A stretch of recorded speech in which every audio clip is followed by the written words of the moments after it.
All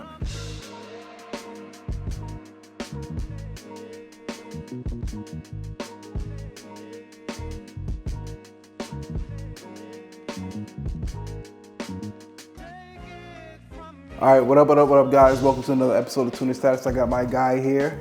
It's Big Swag, aka Mr. Finna Pop some motherfucking tags in this bitch. You already know what the fuck we got going on. Yes, sir. And I appreciate you coming through today. You already my boy. You already.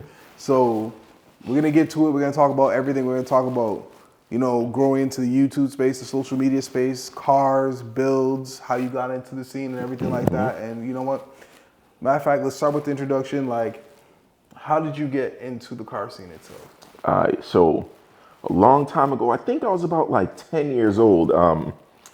My uncle in Jamaica, Uncle Bunny, rest in peace to him, he had an R33 GTR. And like back then, I remember he was telling me like he had to tune the car. And I'm like, What do you mean? I thought like tuning an accordion. I thought he had to do like little hand tool. He's like, no, I have to plug my Apexi into the computer, take the tune off, and then send it out to somebody in Japan, wait for them to send it and see if it works. I'm like, what?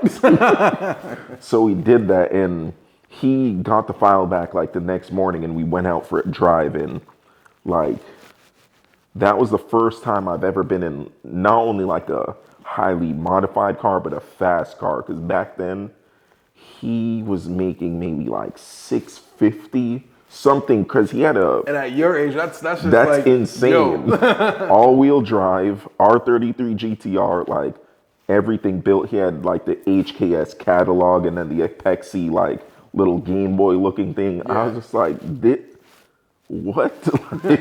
I never knew cars could be like that. So since then, that just put like a bug in my ear, like learn more about cars. So like when I got back to America, like when you get like those little AOL CDs in the mail, first thing I did, I dropped my bags, ran upstairs, put the AOL CD in, and I'm just like on Google, like Nissan Skyline, like Apexi, this, that, and the third. So like over time, like I just kept reading into stuff and watching videos, and that's back like on forums, like so you can, like back when those super old, like forum days. If even what is it, 180p or whatever it was, like those. That's when phones said megapixel.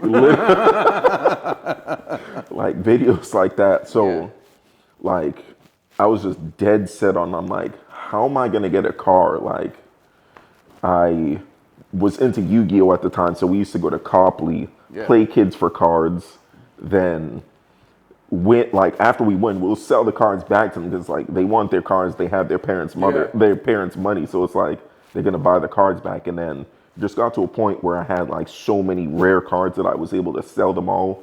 And my uncle, he had a Lexus SC400, like that nice cream color. Everything was like gold, and like it had like the SC400 was in gold, and all the trim was gold. Yeah, I remember that. And it had TSW wheels on it, like some 19s.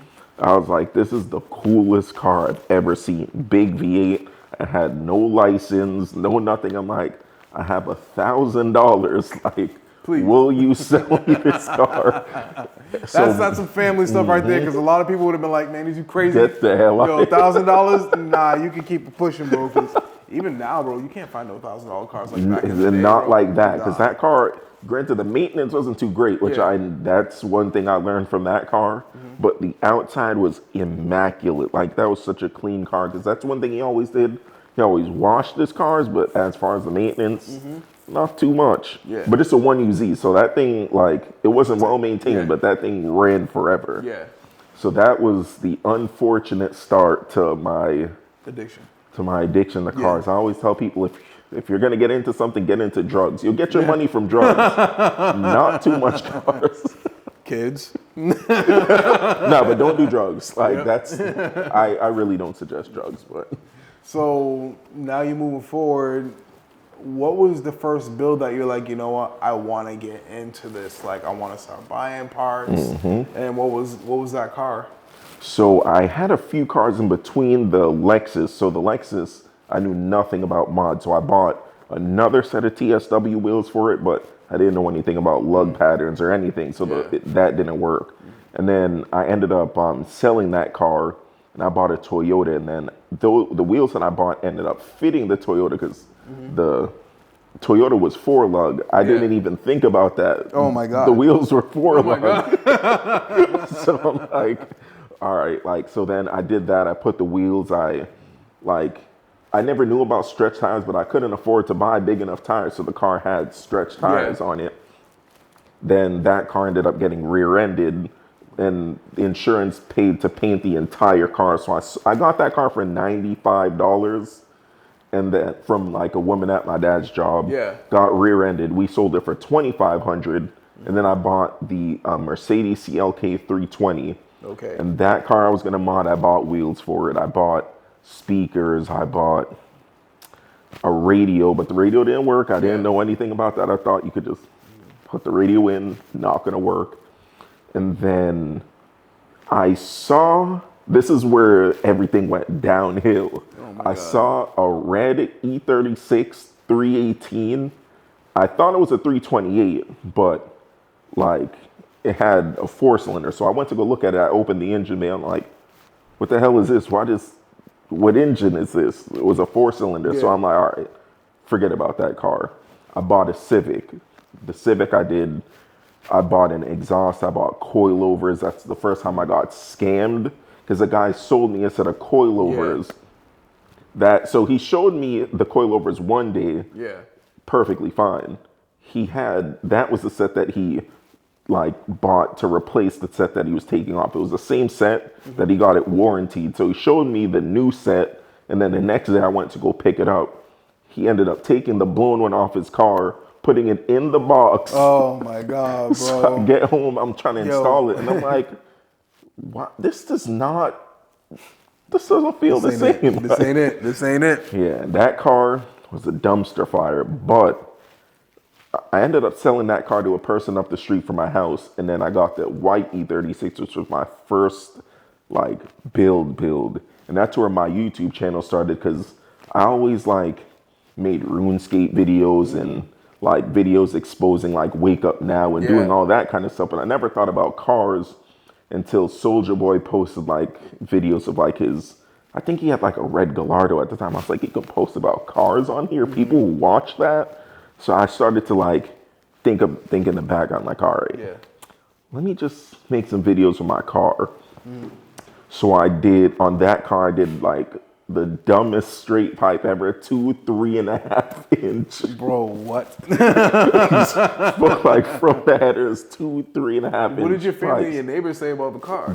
Every day, my neighbors would be like, why do you have that? Why would you do this? It's the most obnoxious. That's crazy. Like, but we've all done it. We've all done it. And that, oh my God, like that was, even to this day, I'm pretty sure that's part of why I have such bad migraines now. But that car was deathly loud. And it was automatic. Like, oh, the drone was like, my God. Jesus, so I remember I used to press the little the M and the S button, and then I used to like shift. I'm like, it would just be nonstop drone. But that car, like, I did my first chip tune, I did intake, I did the exhaust, I did a wide body. Like, I knew nothing about wide bodies. I never knew that cutting up a car would total it. Like, there's so many things I did to that car. Experience. Yeah, like that. What year was this? This was 2013, 2014. Okay. And then in this time, like even before that, like with the Lexus and stuff, I was going to like those meets that were by South Bay. Like when you go like a little past the shopping plaza and then that long strip. We know the spot. Mexico. In Mexico. I remember the car that I remember from back then was that white H-to-B Honda Odyssey that used to race. He used to be on the highway like all the time racing cars like that. That thing's a problem. Yeah, that thing was crazy. But like I used to go to all those meets and I used to see people's cars. I'm like, damn, like I would think just because it's a car, like you could do the same thing to any car, put the same parts on any. I didn't like think. I would think to buy something before I think to like, you know what? Actually, let me see if this will work. Like, I would buy like the most random things. Like I think I bought like a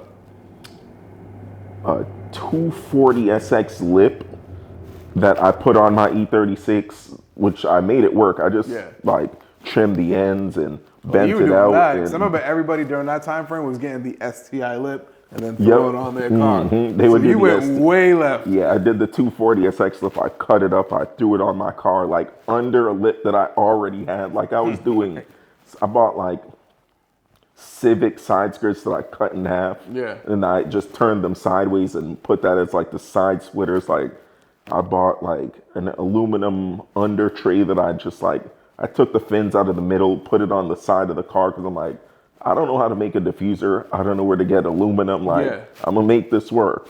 I made it work. And literally that company, like after I did that, so many like listings on eBay were just selling it. Like they would sell individual fins and selling the individual like aluminum under tray. Like everybody, I'm like, I did that. Like, bro, literally my green Subaru is all over eBay, and I'm like, bro, can I get some sort of like check? Something like no, give me $1 from each sale. Like, I actually messaged a lot of places like that because Haywood, his car was on a lot of eBay listings from his E46 sedan that he wide bodied and stuff like that.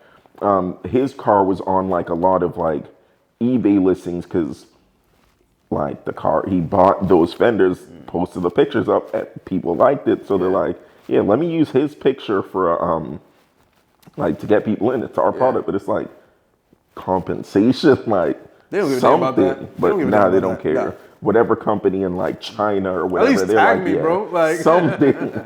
But yeah, that's just. So was that the only car you did the wide body to? What else did you wide body? That was the first one I did the wide body to, and then like right before the whole 350Z wave started, I got a 350Z because there was I don't know if you remember Eric. He had I forget what color. I think it was green. He had a green 350Z. Yeah, he did. And then he had the red G37. Damn, rest in peace to him. Yeah, like, I know. Rest in peace to him. Yo. Yeah. To him. Solid guy. Yo, bro, I'll never forget. I hosted a tuning status meet at AMC in Somerville before it officially opened up. And literally that night he caught his car. He's like, yo, I'm going to pull up. And I'm like, yeah, pull up, bro. It's all love, whatever. As he was backing up to go into a spot, a kid hit his car that night. Damn. He didn't get mad. He didn't start flipping out. He was just like, nah, don't worry about it. It's good. I'll drop it at the body shop tomorrow. And the kid was just like, you need my insurance? He's like, nah, you good. I was like, and then that was like my real first introduction with him. And ever since then, solid guy, humble, nice as hell. So unfortunately, due to his untimely passing, like that shit really hit because it's always the really good ones that we end up losing early, bro. Yeah, because he's the most memorable person because the 350Z is the second car I wide bodied, and that's the car like I kind of got known for. But like, so back then, I still don't have money to this day. But back then, I really didn't have any money, and he saw my 350Z, and he was like, "What are you doing with it?" I'm like, "I don't know. I kind of want to wide body it, blah blah blah." He's like, "I have a wide body kit." I'm like, yeah, I don't have any, I really don't have much money. Yeah. Like, he's like, all right, he's like, you don't live too far. I'll be back tomorrow. I'm like, bro, what? Like, he's like, you're going to wide body the car, right? You'll figure out a way to get the money. So I had like $200 and he was like, I'll take it. Just give me $50 whenever you can get it. Give me $20 whenever you can get it. I don't care. Like, just, you're going to wide body the car, right? Like, I'm like, yeah. He's like, you're going to buy it anyway.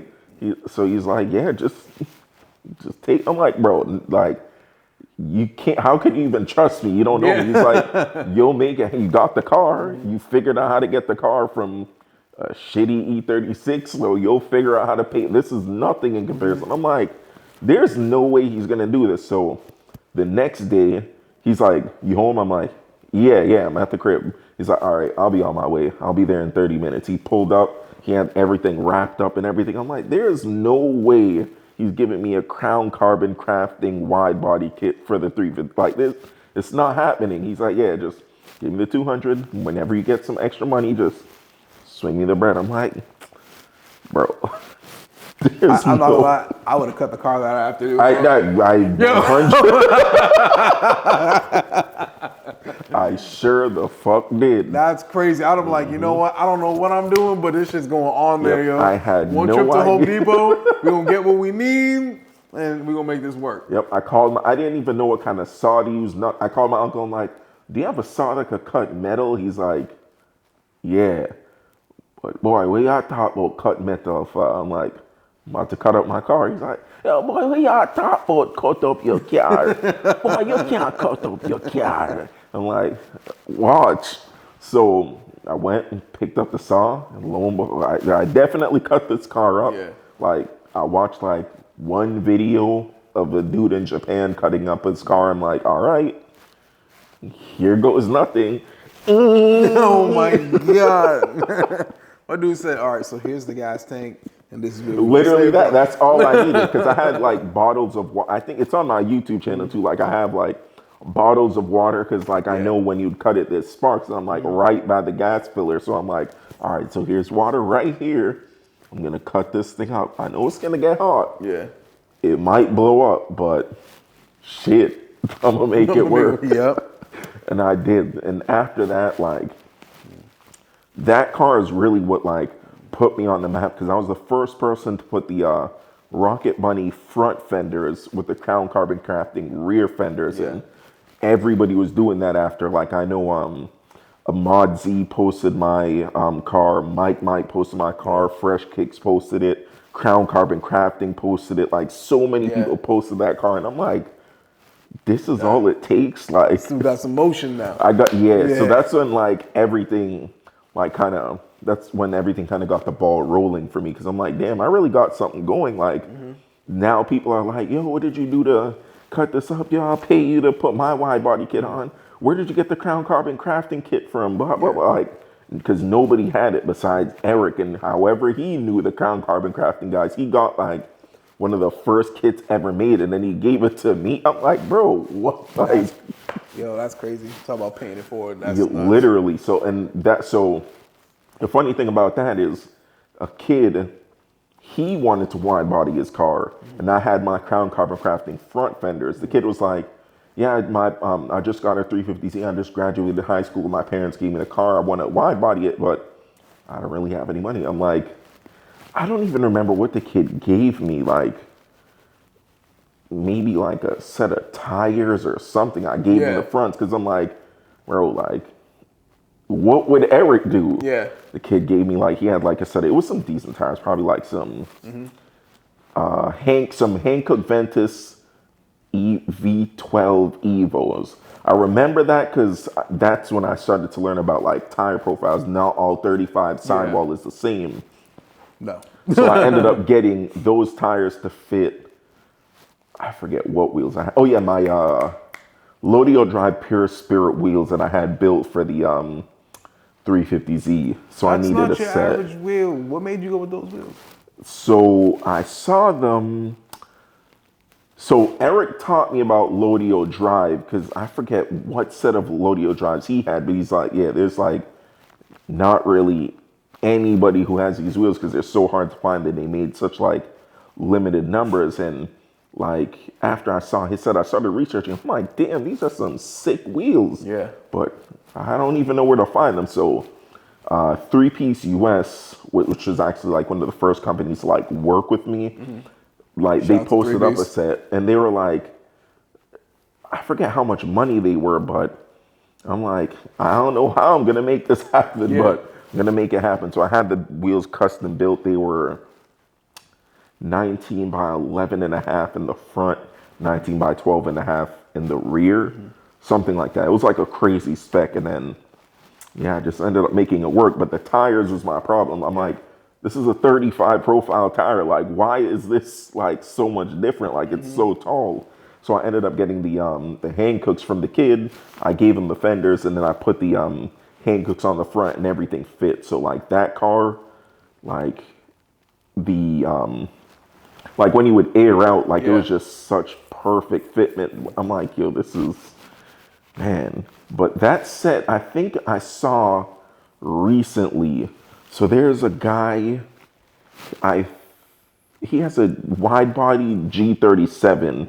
He has those wheels now, I believe. Because there's not many sets of 19s, especially not 19 by 11 and a half, 19, 12 and a half. I think there's maybe 2 sets of 19s in the US. And the other one, I don't even know the set. I mean, the spec of the other one, but I'm like, these have to be my wheels. Like, but I'm just like, damn, like so many. So now that you got the traction going, you got a car that you built, and the YouTube page, you're starting to get the ball rolling. What was it like, really, like, once you made that decision, like, hey, I'm gonna go into the YouTube space? What did you start off with? Was it just your cell phone? Was it a camera that you went out and bought? Like, how did you get into that space? So that's another reason that like my YouTube actually started to like do some numbers, especially back then, because I always like would try.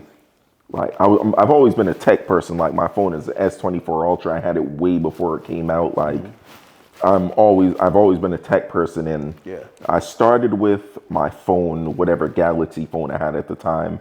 And then I tested out like all kinds of cameras, like a Canon, what was it, a T5?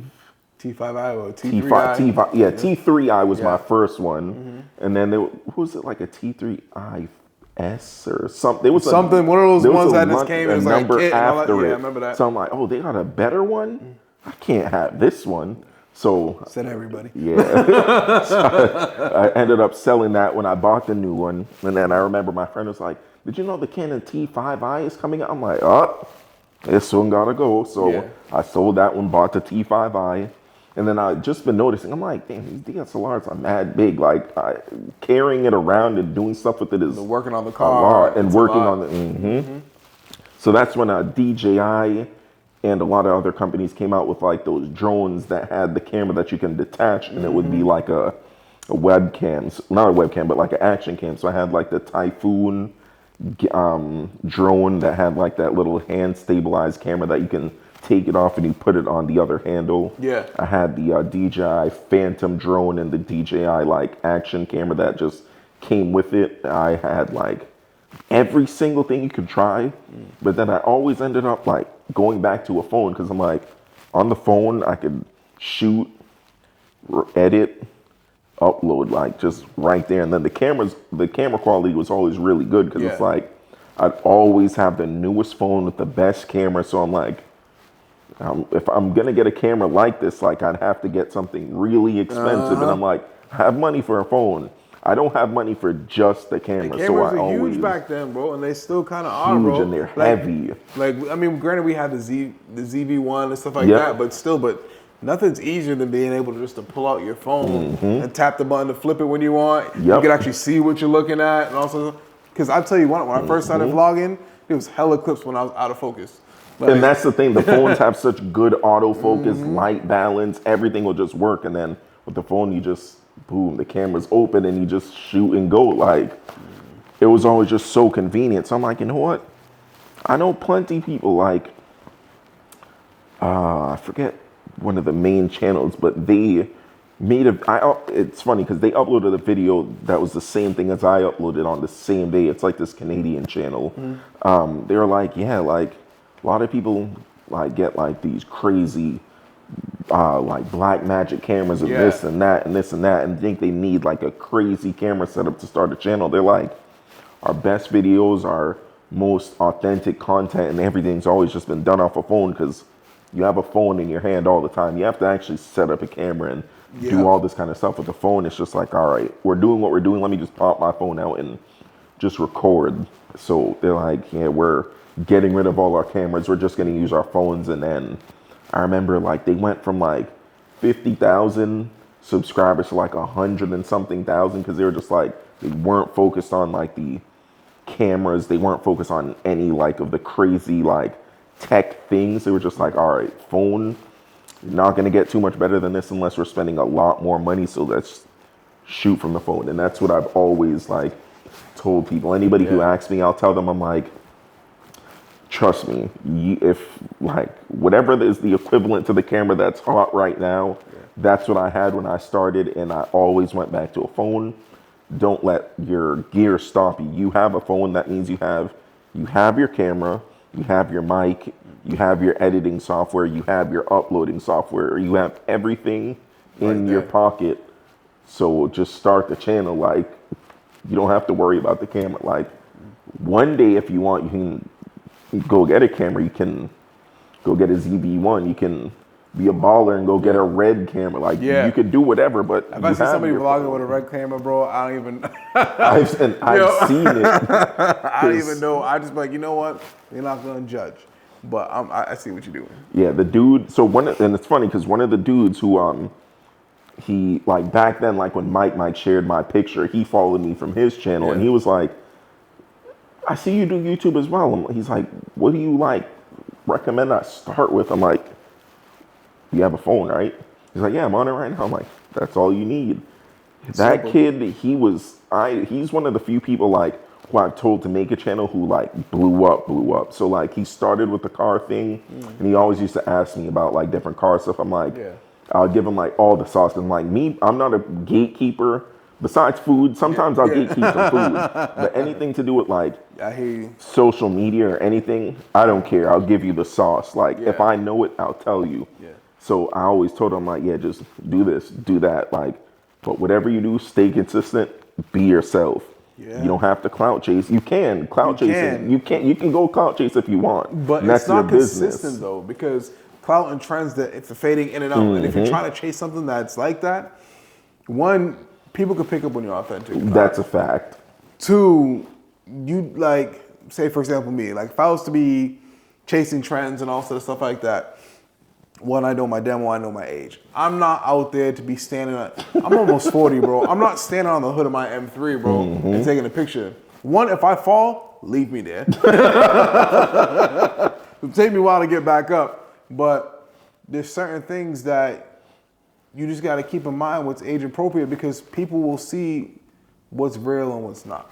And then you'll wonder why your numbers ain't hitting, and you're just like, because you're not really in your space. And I'm not trying to box anybody and say, oh, you're only built to do one thing. You could definitely grow, but remain authentic and remain consistent with your shit.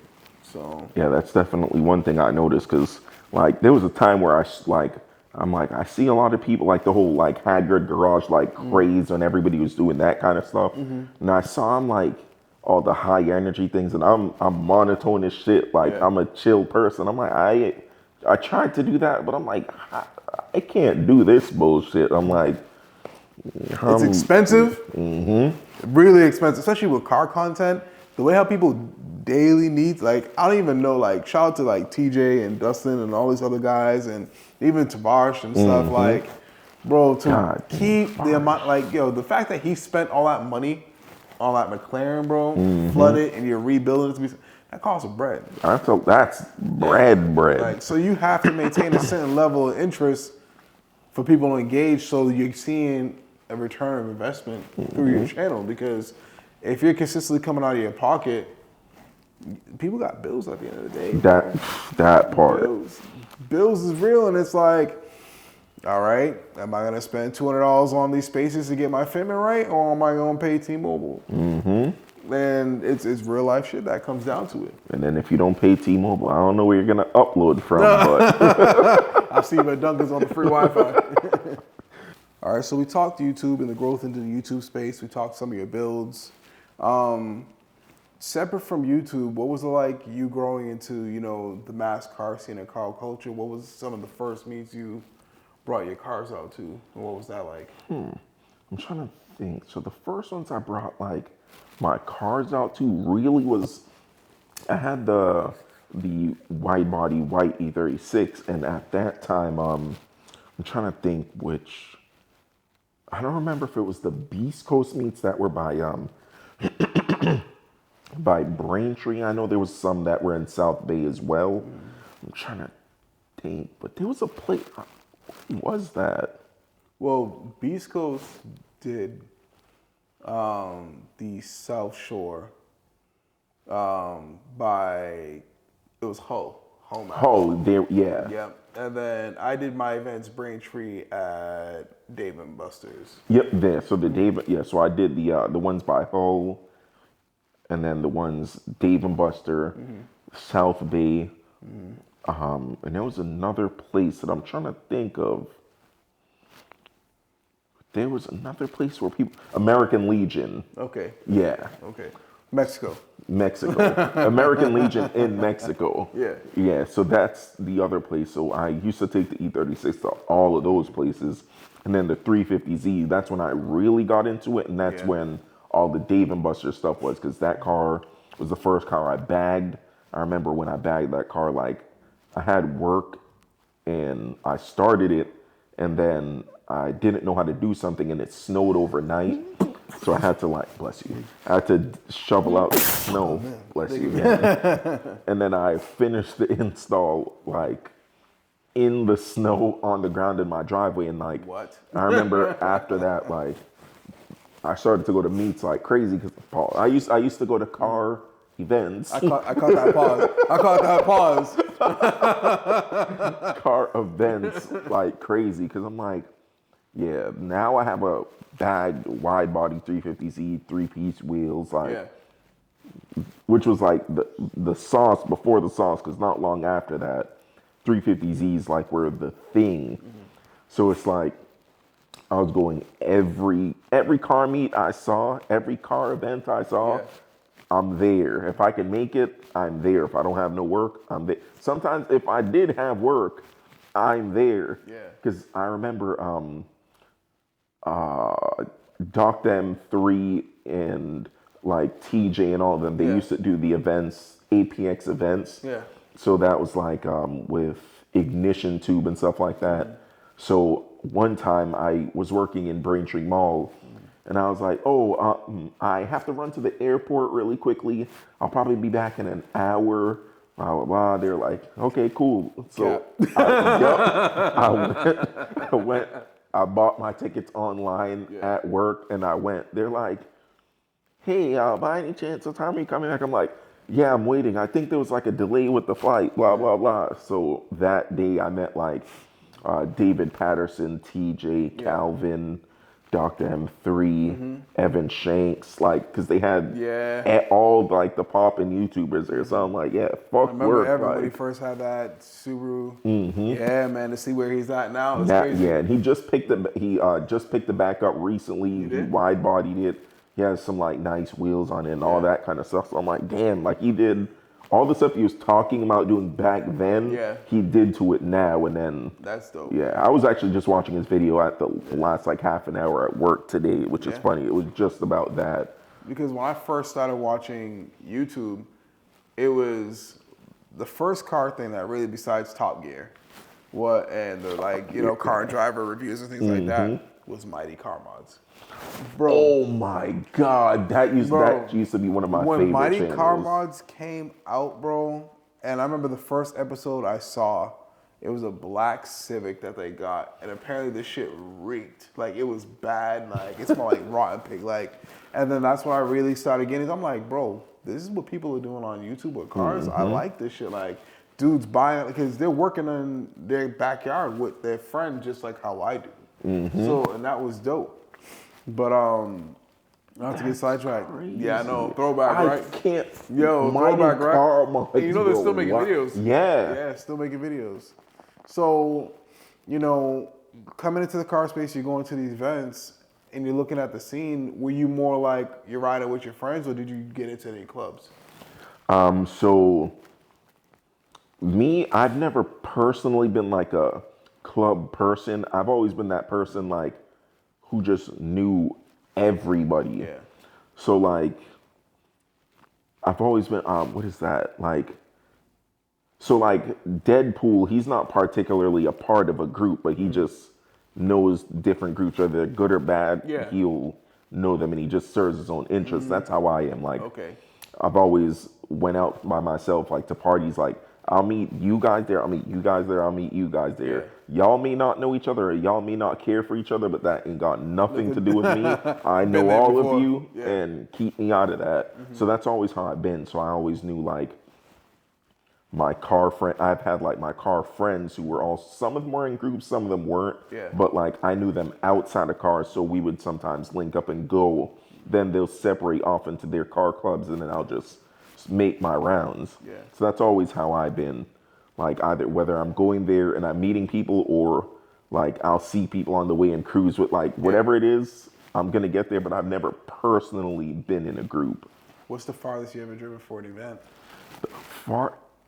Maryland. So I went to H2OY when I had the Skyline. What year? That was 20. What year did I have the Skyline? It was pre-COVID. 2018, 2017? 17? Well, I think 2017. Yeah, I think it was 2017. Damn, time goes by quick. It really, that's what I'm saying. Yo. Like, that's 7 years. I know. And 2017 was literally, it was wild. Yeah. What was H2O for you then?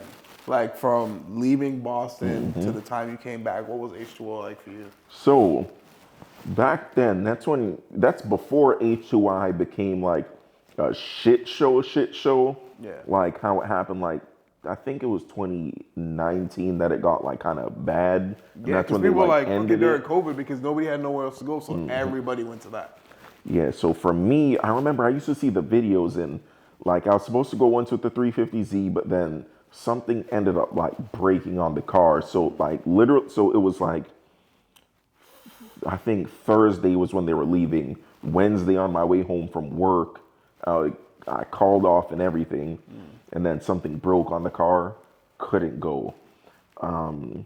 Like just stuff like that just kept happening. Like something would happen. So I'm like, all right, I think this is 2017 to the Skyline that I went. I'm just like, all right, by any means, I'm going to make it. And I made it. So I'm like, because I always saw the videos, it was crazy. Like, my boy always told me, like, yeah, you're on the Strip. As long as you have a hotel there, everybody is like, it's going to be lit. There's clubs, there's this, there's that. So I'm like, all right, let me go see what it's about. I drove down there, I think it was the Friday. Just like one shot there. Like, I'm like, all right, because I know if I stop or if I pull over or anything like that for anything other than gas, it's gonna be a problem to get back like the adrenaline and the energy to just keep going all the way down there. You get that tunnel vision and them lines. 9 hours, 9.5 hours, something like that. If you get blessed with good traffic. Yeah, which I did. Yeah. And that's another reason, because I left like super late at night, so I would get there like in the morning. Oh, you got lucky. Because I got asked up, bro. I got hit with about 2.5 hours of traffic in New York, bro. Ooh. And that was the same time. All right, confession. I literally went to H2O for 6 hours and came back to Boston. Oh my God. Yeah. I was chilling with a friend, and we was just like there. We saw everybody online, and I was just like, yo, let's go for a drive. And shout out to the homie Mai. Went for a drive, and next thing you know, we ended up in Rhode Island. Rhode Island turned to New York. What the hell? And I was like, yo, let's go to H2O. She was like, we're not going to H2O. You got work. And I was just like, I don't care. Let's just go catch up with everybody. Yo, we drove straight, and on the way back, my clutch went. Damn. And drove from Connecticut to Mass on no clutch. Like, bro, when we took the clutch out the transmission, it was like this then. And he was like, what did you do? I was like, drove like 300 miles like this, bro. Like, it made it. Yeah, but that night, crazy. Like, I remember it was like, I think like 11:30 at night, and I just saw like 150 niggas just in banana suits. Oh yeah, the banana suit. Yeah. And I was like, what is going on right now, bro? But it was wild. Yeah, it was wild. Oh H2O, my God. like, there's no way if somebody didn't know what H2OI was, it's like, how do you even describe it? It's like, I forget what I called it.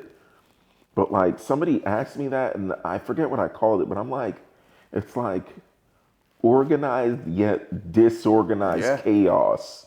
Because it's just like there's thousands of people on a strip Yeah. in Ocean City. Like Ocean City's dead the rest of the year, besides like the one time they do like their Yeah. biker thing. But it's like pretty much dead. It's like a little tourist spot where people go like a couple times a year, but it's nothing It's crazy. nothing. I went on the off season just to bring the family Just to down, see- yep. and it was empty. It's dead. Empty. Like, for me, H2OI, yo, like, based off the last time that I went, it's just a vibe. That's the best way to put it. Because you're chilling there with your boys inside the rental. You're like, yo, let's go for a cruise. I'll never forget just hopping in the back of my buddy Eric Cameron's Subaru. And we literally hopped in the car, drove down the strip. To the left to me was a right-hand drive Supra, black. Right-hand drive RX-7, red.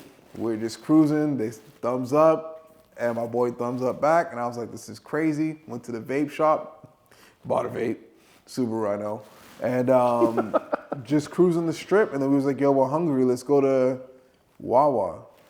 We went down there, and you would runs, bro. Bro, you would think that there was a car show going on in the parking lot, but no, it was just everybody just chilling. Doing and this Wawa is before runs. it was crazy doing a burnout. Like, yeah, there was burnout. There was, but it wasn't like. But it wasn't like full on intersection, like people standing, it's wild. Like, but now you see that change, and that's what H2O has become. How do you feel about that?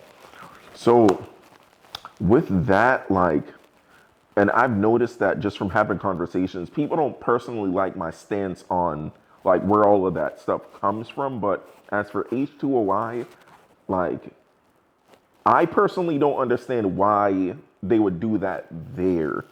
Like, the whole takeover thing is another conversation I'm sure we're gonna have. But in Maryland during H2OI, they don't play. Like, they will impound your car for anything. That last year, if a guy didn't go, yo, I seen this kid catch a $3,500 ticket for altered front bumper modification. And it was an OEM lip on a STI. And I was like, what, bro? Yeah, I know somebody who got impounded for, I believe it was altered ride height, but they were in what do you call it? One of the Lexus, like the 500, whatever. Yeah, LC 500? LC5, not LC, the four-door one. Oh, the four-door LS 400? Yeah, one of the newer ones. I don't remember the numbers. It's whatever 468, 560H, because it was the hybrid one. But you press the button and the car could go up and down. It's factory, so they didn't even have the lowering module. Like those, you could just ride them a little lower. Yeah. That's what he was doing. He got impounded. They damaged his car because like What? they used a flatbed and not a flatbed. They used like one of the like the one that has like the two like Oh, the record. the wrecker, and then they picked the car up from the back wheels. They messed up his front bumper, radiator, he had all kinds of like Christ. issues, and they're like, yeah, well, you have a modified vehicle, blah blah blah. His car was pretty much stock. He had interior stuff, wheels and tires, and a lip kit. That's it. Nothing like, because the car was pretty much new when he got it. I'm like, bro, like, and they're not gonna pay for it. Nothing. You have to come back down, go to court, and do all that. I'm like, God. But some kids went down there because they liked the thrill of posting on IG that they got a ticket. That is the way. I don't know. Maybe they have like money, but Listen, my son's getting his first car, bro. If he ever goes down to H2OI to get a ticket, yo, and he's on my insurance, nope. Dropped. Yeah. Right then. But, yo, that afternoon, nah, we're not playing that. That I remember. I forgot about that, but now that I'm like, damn, people really did go down there to see who could get the most expensive ticket, and that's in my personal opinion, that's the stupidest, worst way to clout chase thing that you could ever do. Like, I mean, if that's what y'all want to do, I can't stop. But that was the birth of where everything went downhill. Clout chasing was addictive as hell. So we talked HUI and the progression of that, but how do you feel about the overall evolution of the car scene from where it was when you first got into the game to where it's at now? How do you feel about it? Yeah, so right now, and the weird thing is, it's not much different in what's happening.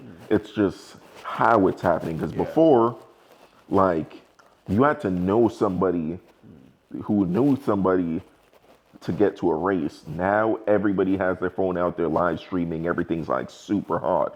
Back then, like, you really had to be tapped in to know where the race was. You had to be tapped in to know where what they call now takeovers.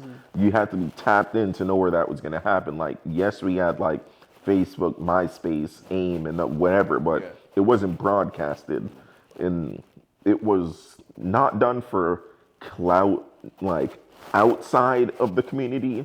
It was done for clout, like within the people who were going Yeah. and who were in the know. So I like that more because even though we were all doing dumbass shit, like it wasn't like people are trying to do dumbass shit and like broadcast it to the world. It was like, all right, we're about to do dumbass shit amongst a bunch of people, other people who are going to do some dumbass shit, and then we're just going to leave. Like, wasn't going to be no bullshit, wasn't going to be no fighting, which there was fights because if you're doing dumb shit and you crash into somebody's car, you're going to get packed out, especially if that person's car had no insurance. Like, Chill. yeah, but it's like, and again, that happened, but it wasn't on the internet. It wasn't for clout. Everything was more so internal. So that is one thing that I like because I've never been like a broadcast my business and type of person. Like, I'll broadcast my business like things for content like YouTube and stuff like that. But as far as something drama, never.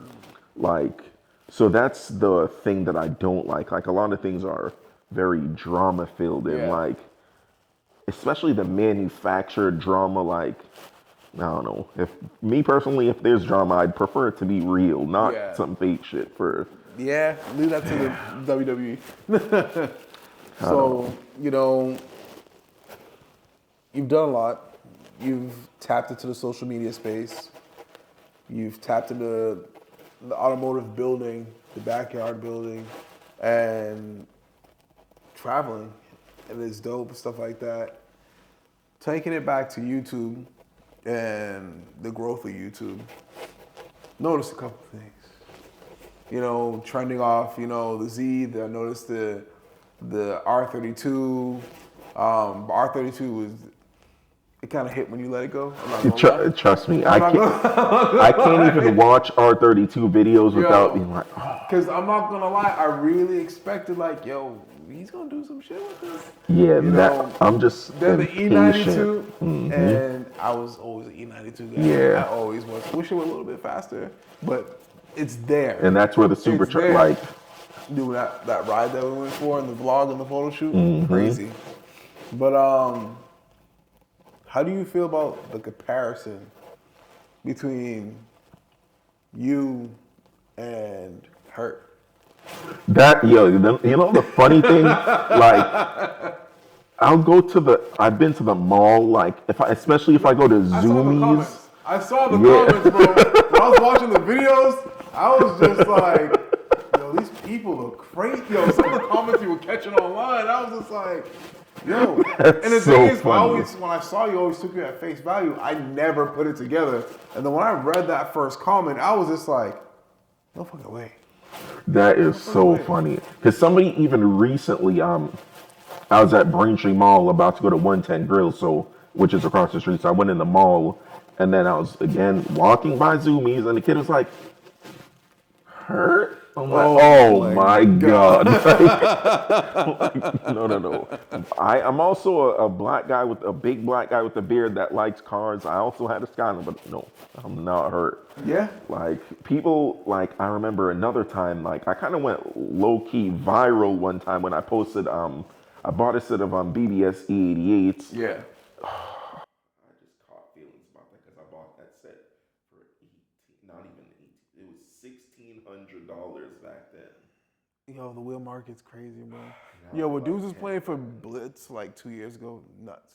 Oh nuts. my god.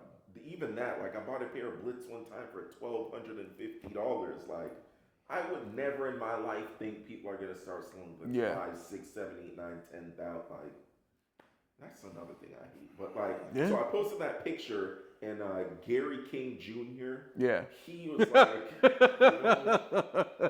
you might kind of look like her a little bit. That was so funny. So have you ever spoken to him, reached out to him? Has he ever responded to anything? Like, yeah. So now on his recent YouTube channel, yeah, like, because y'all got to collab. At this point, YouTube really got a bridge, yo. Yeah, I told her, I'm like, yeah, bro, like everybody says I look like you, so I'm gonna ride this wave, and like one day we're gonna collab. Like I don't know when it's gonna happen, but I know the world is just gonna like make it happen because there's just so many times and so many people like around him who I've spoken to, like Vin, Gary.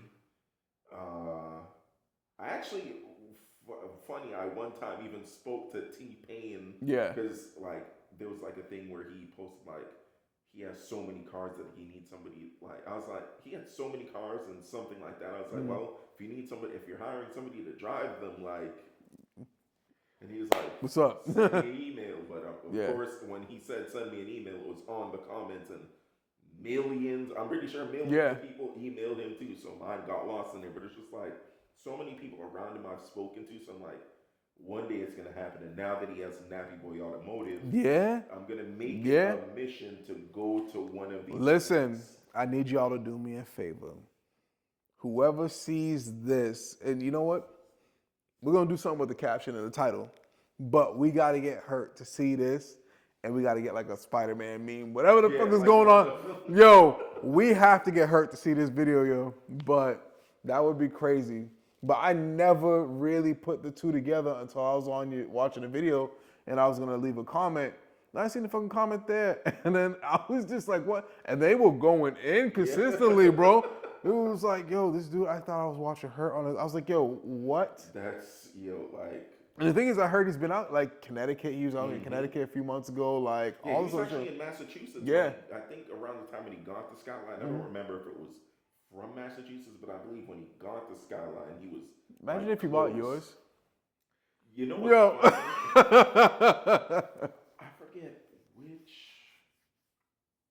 One of the YouTubers, like the Hoonigan YouTubers, I was talking to them to buy my Skyline, and I was selling it, but then the kid and his dad that kid, they were serious. The kid was like 15 at the time. He's like, I don't know how, but I'm gonna get a loan and get this car if my dad doesn't buy it for me. But his dad was gonna buy it for his 16th birthday. But like, that's my life goal, to be able to be like, all right, son, I know you're 3 months old, but what kind of car do you? Yo, I mean that's for all. I mean my son's getting my Midori Green Subi.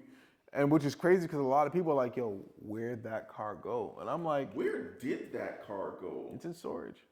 Wait, you still have it? I still have it. What the? Yeah, I still have it. A lot of people are like, yo. I thought you sold it. Nah, I still got it. That's crazy. It's in the tuck because me and my son, unfortunately with the Red S, we put a lot of time bonding and building that car.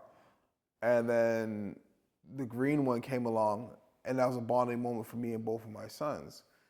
And he's always liked the car. He's pretty much been raised through Subarus. So I was just like, yo, I'm never gonna get rid of this car. This is gonna be his first car. It's gonna be slower because we ain't trying to, So, but the car is in a phase that is ready to come and be introduced via content. We want to build it his way, what he likes. He's constantly sending me, talking about it. Yeah, this summer we're building my car that we're building, and I'm super excited to step into that new chapter with him and things like that. Gonna be sick. And then, we're gonna introduce his channel and let him grow into, because he watches what I do and he's interested in everything like that. So I'm like, yo, listen, as your father, I'm here to help lift you up and help you grow in a space that you see that you want to, and I'm just there to guide you and let you just take the reins and you just go off. So he's gonna be taking over with the Green Subi. He has very big plans for it. He wants to go fast. I'm like, yo, chill out. He wants big tires.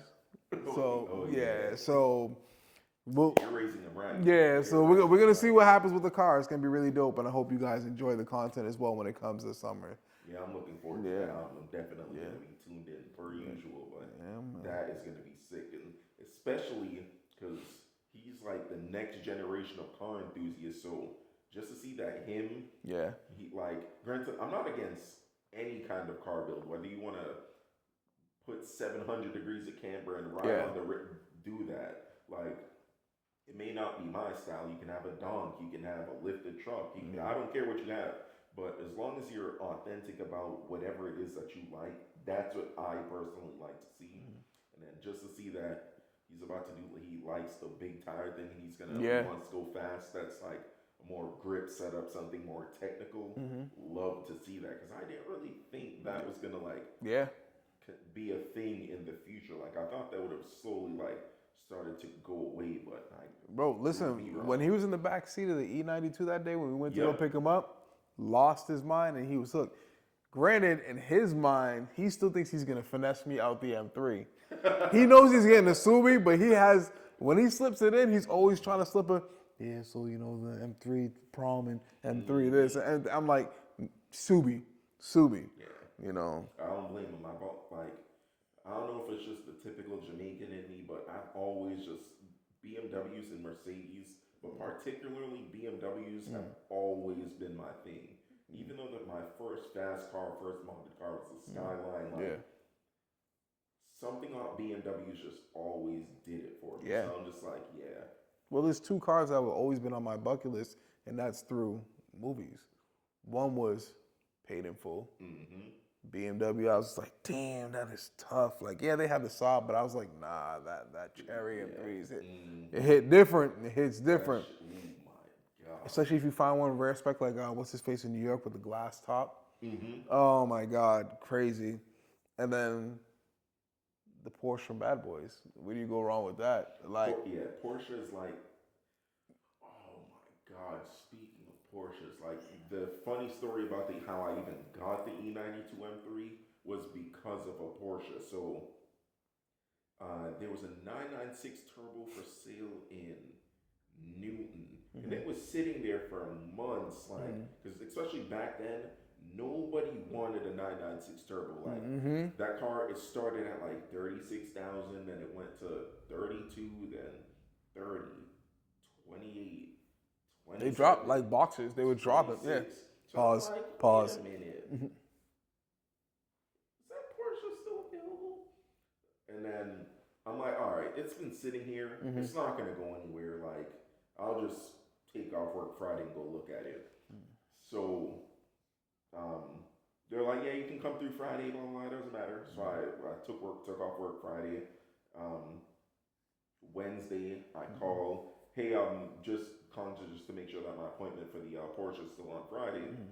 The Thursday, I think it was Donut Media, they made a video like the cheapest sports cars that you can get into right now, blah, blah, blah. I believe it was like for under 30 grand or something like that. What do you call it? The thumbnail was the Porsche. I never knew this.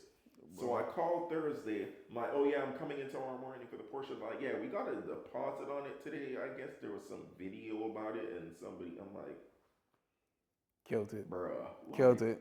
I knew Killed I it. should have just went. I forget if it was Monday or Tuesday. It was probably a Tuesday, but I'm like, I knew I should have just went. And the worst part about that is that car, it ended up selling for less than I was going to pay. I think I had like 23 and a half. It sold for 21 and a half or 22 and a half, something like that. Oh, shit. Which was nothing. And now, I believe it's the same car, sold for $76,500. Like, man, when I tell you, every time I see that, I think I unsubscribed to that shit. I was so mad. I was like, bro, if you guys didn't post that video, and I can't even, I never blame them, because I'm like, I'm a dumbass for not going. Like, it went from like 38 or 36,000 down to, it was 26.5 on the listing. I'm like, bro, they take 23.5. Like, I should have just went and bought it, but I ended up with the E92 M3, and I'm like, everything happens for a reason. Like, I love the E92 M3. That was the first time I worked with ESS. Yeah. And I was working with those guys. Shout out to those guys. shout out to ESS too. Yeah. Oh my God. I think I saved what, like $4 or $5 grand on a supercharger because they're like, yeah, we can work something out. Yeah. And I definitely paid it back because like so many, I've had like people in China buy superchargers for my videos. Like, but and that's exactly why we're here now, because I have the LSE 36 and I'm just like, people keep asking me about like, how does this compare to the E92 M3? I'm like, it doesn't compare. Like the LS is great. It's one of my favorite engines after experiencing it. But there's nothing like the sound and the feel of an E92 M3, because that car is built so well that the power plant feels so underwhelming. Even when I supercharged it, I did the smallest pulley they had available at the time, methanol. Like the car, I went to Mexico at one point in time and I did like 189 in it. I'm like, this car just this doesn't feel like it's doing anything. Like this car is just too good. So I'm just like, damn, like I need another one. So funny story about exhaust. For the past couple cars, I feel like it kind of kicked me in the ass because I had the Subi, and then I always got used to the rumble. The Subi was down. I needed to pick something up quick right before the season. I got a great deal on a 16 WRX. Got the car, brought it home. I was like, I got a spare NVIDIA exhaust. I'm going to my buddy's shop and install it. We start the car, and I was like, why does it sound like that? Where's the rumble? And then I completely forgot how everybody was complaining because they went equal length headers. The rumble was gone. The exhaust sounded like shit. Now here it is. I get the F80. And the one thing I didn't watch, I seen a whole bunch of videos, a whole bunch of mods, and first things to do this, and first year ownership, and 5 things I hate. All those videos that everybody does. Everybody does those videos. But I never watched an exhaust video, so finally I watched an exhaust video. And I barely liked any exhaust that go on the F80. And then here I was again in another situation where the E92 sounded so fucking nasty, bro. And now the F80 sounds like... It sounds like a very, like... Especially when you hit that... strong vacuum cleaner. Like something... It has like that, like... There's like some frequency in the exhaust. It sounds like a vacuum cleaner. I'm like, dude, why? Especially when you hit that certain RPM, and LaShawn knows, it literally like makes a fart sound. It's like, whoa. And you're just like, dude, what is this with the car, bro? And I'm still on the hunt, bro. Like, I like how the exhaust sounds now with the little changes I've done to it, but I'm still trying to find that right tone to give. And I obviously, the V8, it's different. High revving, like Italian sounding, but German muscle V. It just sounds mean as hell. It sounds mean as hell. Yeah. That's my favorite sounding car. Like the RB25, that sounds great. RB26 from my uncle's GTR. My favorite sound. But the best sound is the S65 to me. That's the best sound. It's not my favorite. It's my second favorite under an RB26, but it's the best sound. You cannot beat it. And like, I've heard even like some obnoxious, nasty exhaust on those things. Like people just doing like what I did pretty much. 2 big, nasty straight pipes out the back. And even still, it's hard to make them sound bad. It'll be dumb loud. But it won't sound bad. It'll just be too loud. But like those, my favorite sound. So you had the best of both worlds, and this is a common debate. How do you feel about the whole competition that was happening between the E90s being faster or the motors being better than the RBs or the 1Js? So like... Because you've built both. Yeah, because I've had both. And what I always tell people is like, me personally, I learned like just from being around people and being like around cars and stuff, like me personally, I don't care for being the fastest because like once you get to a certain threshold, you're going to be facing companies and the industry, like a lot of people, like you're going to be facing like the big dogs in the road. So like for me, I may never build the fastest car, but I can build a car that looks just good as fuck. I could dial in my fitment. I can make it drive nice. I can be pretty fast. Like even when we picked up the Skyline, like we raced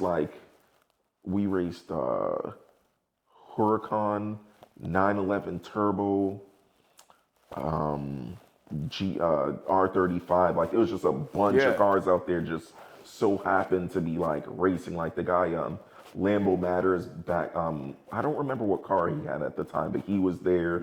The guy who had that wide body 458, that white wide body 458. That's usually in like the Hyde Park area at that exotic shop. Like the cars from that shop were on the highway when I was coming back, so that car was fast as shit. Because it was so light. I think it made like maybe 350, 400 horsepower, but how light it was a quick car. But I'm like, I'm not going to build the fastest car, but I'll build a good looking car. Like, so that's what I care for, personalizing a vehicle. So no matter what car or what brand or what anything I go with, it's going to be a good looking car. And I'm usually, like when I do something, I don't do it because I see it, because usually I'll do something that I've never seen and then people start to do it. Whether I'm first or not, that's just what happens. But like, I love both. So I personally can't choose, and I don't care for speed. So when people have those arguments, I usually stay out of it because I'm like, I had both, I love both, but putting money into them, what was a more affordable platform to you?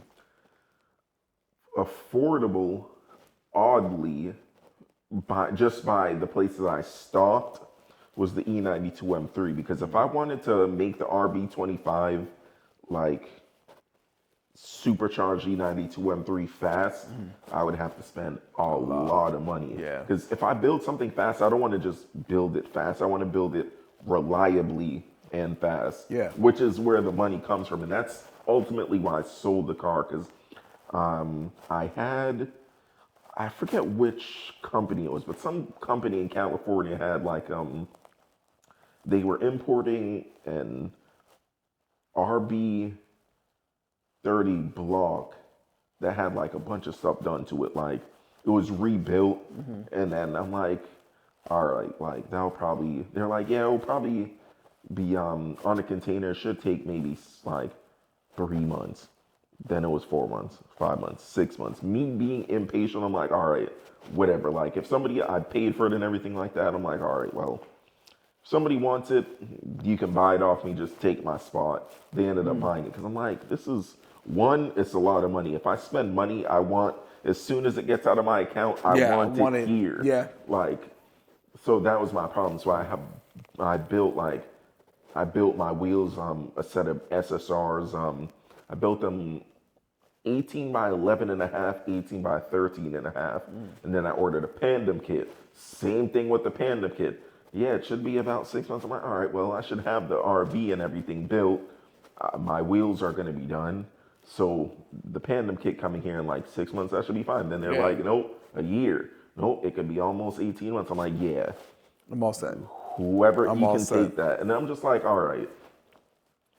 Clearly, it's not meant for me to keep the Skyline because everything I want to do for it is going to take a long time. I'm impatient. I'm pretty sure I have some kind of ADHD or something, but I can't sit and wait, especially with my money gone. I'm too anxious. I'm like, all right. Because they could take it out like that. They'll be gone because the money was gone. The parts, but refunded, you'll get it. Different. Nope, that's why I just ended up, I'm like, all right, so here's my receipt. This is the company that you can just buy it from me. You send me the money, we'll get an email chain of all of us.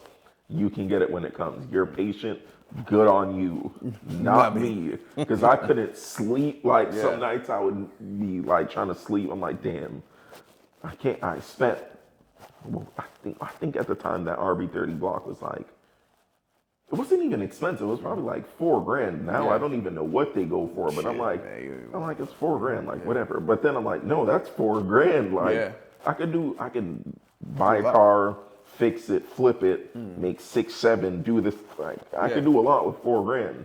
And then I ended up I'm pretty sure I went on like a couple trips and did some bullshit and fucked off the $4,000 anyway. And I'm just like, I enjoyed I enjoyed that $4,000. You got your money's worth up front, yeah. Exactly. I like instant gratification, like whatever. But it's just like, So we talked about the Porsche being one of the cars getting away. What's one of the cars that you feel you should have never sold? So that would 100% be the Skyline. Like, to watch an R32 video, like there'll be times like I'll put it in my like watch later. It'll be there for like 2-3 months before I watch it. Like, cause I do the same. I just get so much in my feelings over that R32 because it already had the RB25 swap. Doing that now, like, cause back then you could buy an RB25 for like $2,500 or something for a good one. Now they're like $4, $5, $6,000. I'm not spending that on an old ass engine. Like, and that's the condition of the engine. You got because that's not built. That's not like you get it and it's running. That you get it and that's just out of a figured out an RB25 Neo that could be screwed up. Like, and then you're gonna have to rebuild it. You're gonna have to get the. No, I'm not doing that. So like, and then the other car that I should have never sold is the E92 M3, and I sold that because the car was just too good. Like, because I'm like, I want a car that I feel like I'm going to. You sold a car because it was too good? It was too good.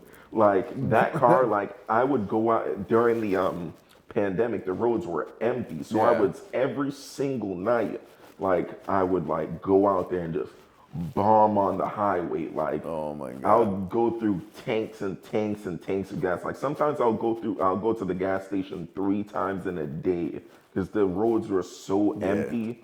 And like there was times where I'll blow past a cop doing 160.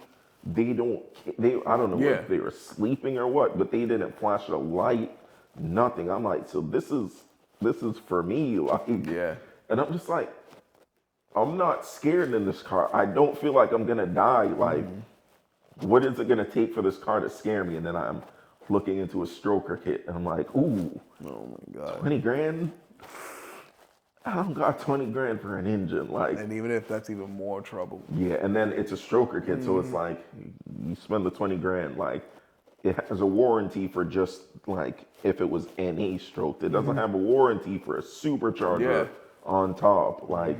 And then it's like going to the bigger supercharger. I was like, all right, I can work with DSS and get the bigger supercharger. But I drove one, and then I'm like, yeah, this is fast and this is great, but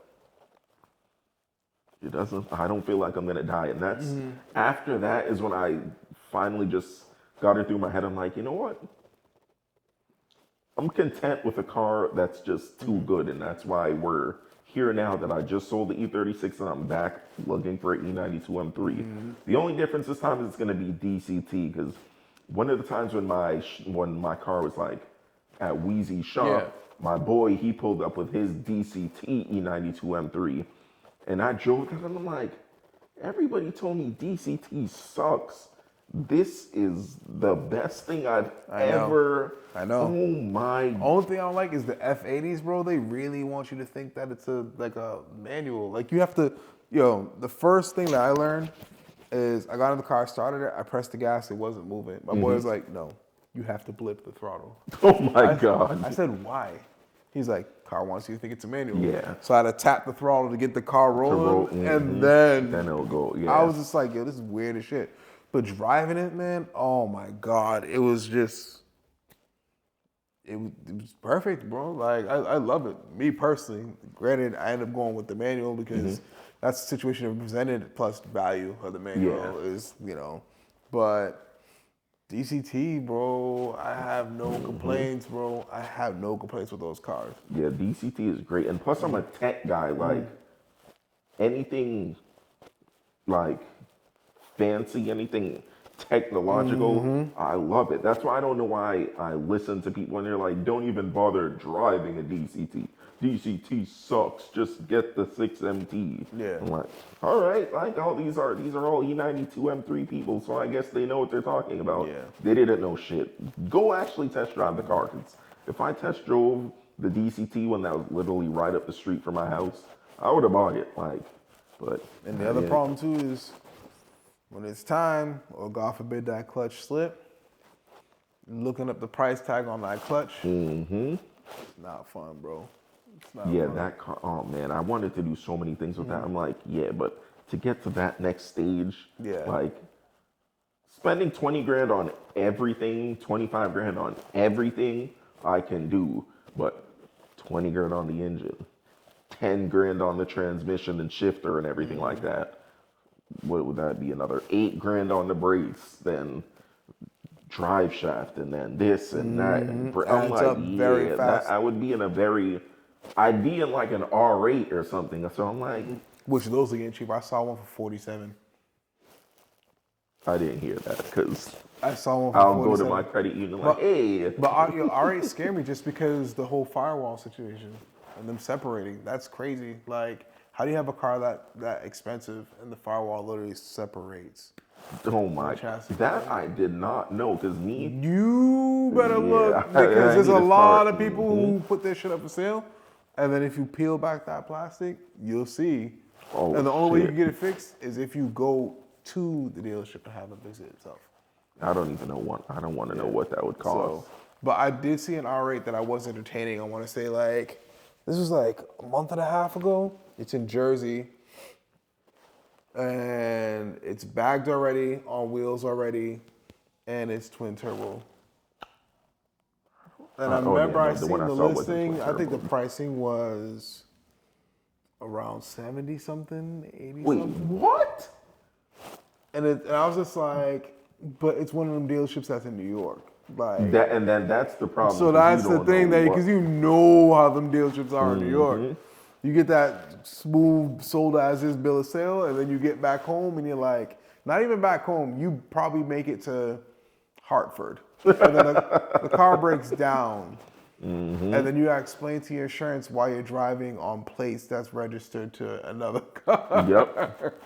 because you just wanted to get the car home. Yeah, that's that thing. Like that's Yeah. the whole thing about anything German and New Jersey, New York. That's usually because they'll 100% they jump the title many times, so it probably went through 15 people. Yep. Within the few weeks that it's been up for sale. Like they probably did mileage blockers, so they probably had this thing up as a rental for however long. Like it was probably crashed and they have a wash title, so you have no idea that it got crashed and they just fixed it up and did like a backyard insurance job. Just, like the things that I've heard about a lot of these cars, like that people go pay like they'll say, "Oh, I just bought this 55,000 mile E92 M3. I spent 45 grand." I'm like, are you sure that it only has that amount of miles? Like, where did you get it from? Oh, New York. I'm like, Bro, if you ooh. see a GTR for sale from a dealership in Brooklyn, stay away, bro. Yeah, GTRs 100% because I guarantee they've been on some rental lot, like exotics. They've been on rental lots. They just put mileage. Like I'm It's pretty wild. sure we're probably It's fucking wild. up a lot of people's sauce, but at the end It's of the all day, right. like People whatever, know. Like People know. You if you know, you know. Like, Yeah. All right, guys. So as we get to the last part of the, the final part of the episode, I generally like to ask 2 questions, and I want to thank you for coming through. I really, really appreciate it, bro. Thank you for the anytime, support. bro. Anytime. And- Video version episode 2, we could do again. Like, don't matter. I'm with you. My doors is always open, bro. Always open. And disclaimer, with the 2 parts, I don't like to be too morbid or anything like that. So, but you guys already get the deal. So, but the first question, what would you say for you personally, now that you've been involved in the car scene and traveled and seen things and owned multiple cars, what to you do you feel was like your best year or favorite year in the car scene? I would say my favorite year in the car scene was like that. It's kind of like a 2-part answer because let's say around like the 2013-ish, when we was at like by South Bay. Then we're also on like American Legion In Mexico. and in Mexico, of Mexico, course, in Mexico. in Mexico. And then also like the 2016, 2017-ish era when it was like, I don't even remember what areas we were, but I just remember like all the car events that like people are throwing, like you were throwing the ones that were in where It was Dave and Buster's. And Lynn, and then Fuddruckers. Yep, and then Fuddruckers, like that era as well, because those felt more like you were going to like a family cookout with a bunch of cars, more than like the kind of more clout chasey, rambunctious kind of thing that people got going on now. And granted, like I'm not against that, I'm just too old for that now, so that's not really the type of time I'm on. I'd rather just go chill, talk to all my boys who I haven't seen in years, like, or even the ones who I just seen earlier in the day. It don't matter, but we're there, we're chilling, talking about cars, doing car shit. We grab some food from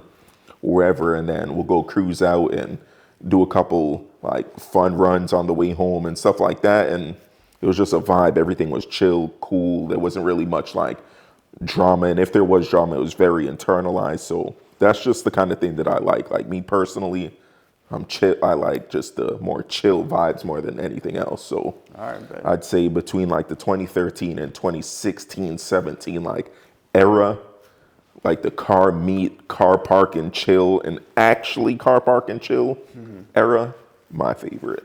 Yo, I swear there's like a general consensus with everybody. Everybody so far has come up and said around that same time frame, and that was definitely a little era, man. I had the most fun around then too, but I think it's more of a generational thing, whereas some kids now that are younger, they might say now is their year. Yeah. Or 2 years ago was their year because shit was wild at H2O. They got to live the last year of H2O and stuff like that. So that was pretty dope. So now on to the second part of the finale questions is, if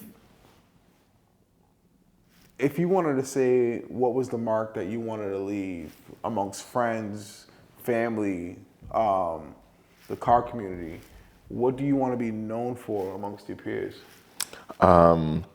So I actually had this conversation not too long ago. So granted, not even to speak a situation like this into existence, but just to say, like, for one, like or somebody in my position, someone like me, their final wishes, if they had my kind of mindset, would be whatever car I was building, I'd like to be cremated, put into some clear coat, painted on my car, and just have my car be used. Like, because like I never really cared for the whole like big like funeral kind of thing, or the big 9-night thing that people do in Jamaica, like where they have like the whole like they make like days and nights out of it and everything like that. Like me personally, like I love cars, love guns, love clothes, like just put me in and around the things that I loved. And then another thing I loved is helping people, putting a smile on people's face, being solid. So that vehicle, drive it. Please don't crash me. No, but like, just continue to enjoy me and my energy forever. And then just something like, let's say I just get old and I'm like just out of the scene. The one thing I want to be known for is just like the amount of vehicles I had, and just the amount of vehicles, or the amount of vehicles I've had, not as a flex, but in the sense that you don't have to be tied down to one thing, one brand, one kind of car, one kind of gun, one brand, one anything. Just live your life like how you want to live. Like, life is really short. Like, we got friends like who had a dream to do something and they never got a chance. I never want to be the person who regrets something. So like, people will see me go from like one car this month to another car in 2-3 months and another car in 3 months. Like, and people are like, why do you do that? I'm like, I want to experience everything life has to offer in a more responsible way. Because yes, I could buy 2-3 cards at a time, but that's not responsible. I don't have that kind of money yet. Yeah. But I just see that for everything, regardless of what your interest is. If you collect stamps, collect every single stamp you can collect. Buy and sell whatever stamp you have to buy to get that next stamp. Like, collect that rock, sell that rock, trade that rock, not crack, actual rock collectors. Like, I don't care what it is. Exactly. Disclaimer. Whatever But it hey, is. if that's your thing, that's exactly. it. If that's your thing, you know. No judgment. Yep. Trade that rock for that rock. If you want, Yeah. whatever. But regardless of what you're into, like, be into it authentically and enjoy it, and don't just stick to one thing unless that's what you want to do. But if there's a lot of things you want, try and get every single one of them, because life is too short to be stuck on one thing and wonder, like, what if I had that? What if I did that? What if I went there? I never wanted to be that person. My parents never raised me that way. Like, they came here to America to, to give me opportunities they never had, learn things and go places they couldn't go. Well, granted, they could go now. My mother's going to Spain in like a couple of days. My pops they're both all big travelers, but they're just like, this world is huge and there's so many things in the world that you can have. You can have it all if you work for it.